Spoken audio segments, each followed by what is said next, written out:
first thing first, kita akan breakdown hari ini untuk korang-korang semua supaya korang lebih faham apa itu drama mikro. Kita memang familiar bila kita cakap pasal drama.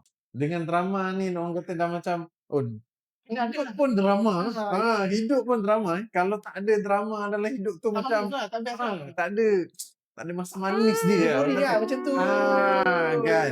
So itulah dia sebabnya drama kena ada. Bagi saya lah first thing first adalah drama ni kena ada, ataupun orang kata entertainment dan hiburan ni. Sebab orang kadang-kadang perlukan, orang cakap satu benda lain untuk dia punya kehidupan yang busy tu.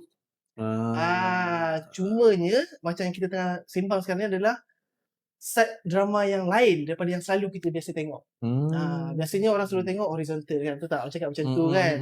Dekat televisyen, dekat Malaysia benda ni ramai yang tak familiar lagi. Mungkin ramai yang first time dengar drama vertical macam mana tu. So dekat sinilah saya rasa Zahir dan juga saya boleh terangkan kepada orang